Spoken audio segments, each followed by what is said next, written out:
natin yung ating inipon sa loob ng 11 months kung magkano ang inabot guys. At para malaman po natin mga kabady kung sapat na talaga ipuhunan sa household product natin at saka mga tsinelas or sandals.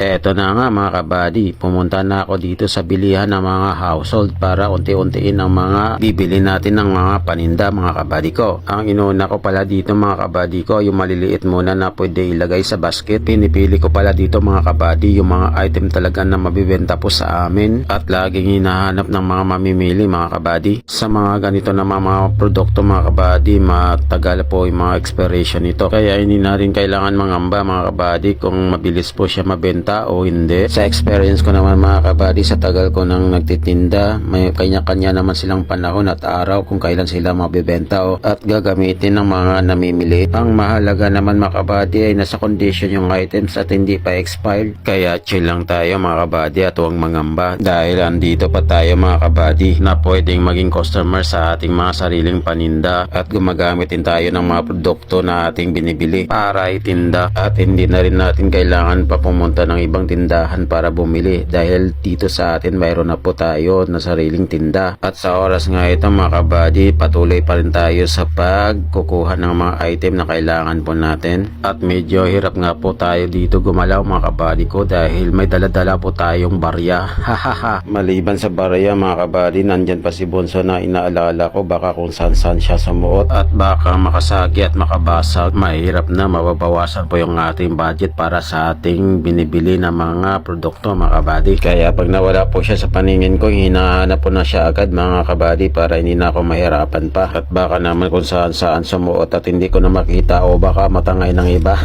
Kaya panay ang lingon ko sa kanya dito mga kabady ko para alam ko kung saan siya pumupunta at anong direksyon ang pinupuntahan niya. Tayo dito sa aking mga pinamimili mga kabady ko. Patuloy lang pala tayo dyan sa pagdampot ng ating ititinda. Dampot lang pala ako ng dampot dyan mga kabady pero di ko alam, baka mamaya sa counter magulat lang ako magkano lahat ang aking maging bill. Danas nyo ba mga kabady, minsan nagugulat po kayo kung magkano na yung babayaran nyo sa mga lahat ng pinamili nyo. Ilang beses ko rin kasi naranasan to mga kabady ko pagdating sa counter, lagpas doon sa budget na nilaan ko para sa pinamili ko mga kabady. Kaya ang ending, return ng ibang items. Pero pag mayroon pa akong sobrang na pera mga kabady, binibili ko na rin din, sayang kasi kinuha ko yun. Kaya ang nangyayari mga kabady ko, sira yung ating budget.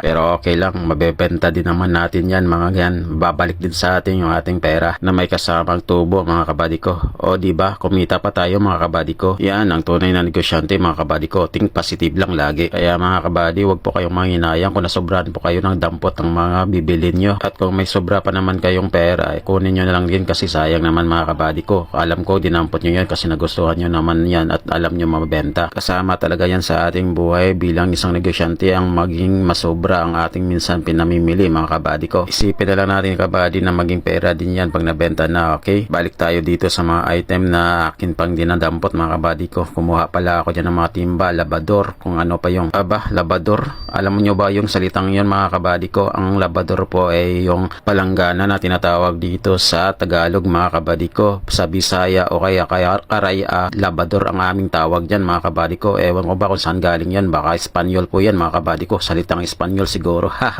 Basta kung anong tawag dyan, basta yun ang salita yung nilakihan ko doon sa aming bayan. Alam nyo naman yan siguro mga kabady ko, no? Ang salitang yan. Dumadampot na rin pala ako dito ng mga tabo mga kabady ko at mga sabonera. Dati naman namin itong paninda mga kabady ko, nagkaroon lang kasi ng problema kaya natigil lang. Kaya ngayon binabalik ko. Lahat naman tayo dumadaan sa struggle na mga financial problem mga kabady ko. Kaya minsan may nawawala sa atin pero kailangan lang talaga kabady, think positive lang po tayo at pag nagkaroon po tayo ng pagkakataon na maibalik mga kabady, ibalik po natin. Huwag po nating hayaan na mawala ng tuluyan mga kabady ko dahil sobrang napakahirap ibalik kabady ko kung magsisimula ulit tayo sa umpisa. Pag pinasok mo kasi ang isang bagay mga kabady ko, kailangan talagang disidido ka at gandang harapin ang mga consequence ng mga darating sa iyo. Ang mahalaga lang niya naman kabady, huwag kang sumuko agad at hanapan na ng solusyon para mabigyan ng solusyon ng problema mo. Tulad ko mga kabady ko, ang solusyon ko ay mag-impon at maglagay ng pera sa alkansiya at ayun, umapekto naman sa akin mga kabady ko. Halata naman na tingnan nyo naman nakapamili na nga ako ulit, diba? Kaya kailangan na natin talagang disiplina sa sarili ko at tiyaga mga kabady ko kung gusto talaga may patutunguhan itong pagbibisnes natin. Kailangan kasi mayroon po tayong sipag at tiyaga bilang isang pundasyon ng isang negosyante para mapatunayan ng kanyang kakayahan mga kabady ko. At tungo sa pinapangarap na tagumpay sa buhay mga kabady ko. Kaya bago tayo pumasok sa negosyo mga kabady ko, kailangan natin pag-isipan muna kung ano pa yung papasukin nating negosyo na kailang na alam po natin patakbuhin at galamay po natin para hindi po tayo mahirapan, para maging handa po tayo sa mga problema na darating sa ating pinasok na negosyo at may nakahanda tayo agad na solusyon para masolusyonan ang ating problema mga kabady. Ay balik muna tayo dito sa aking mga pinamimili mga kabady ko. Inabutan na pala kami ng gabi dito sa pamimili ni Bonso mga kabady. At iyon na, pinacheck ko na sa mga checker ng aking mga pinamili para mabayaran na po lahat. At nahirapan din po sila kasi sa dami kong pinamili mga kabady. Natataranta ng mga checker dyan mga kabady ko at nagkamali pa yung cashier sa pag-punch ng mga item ko.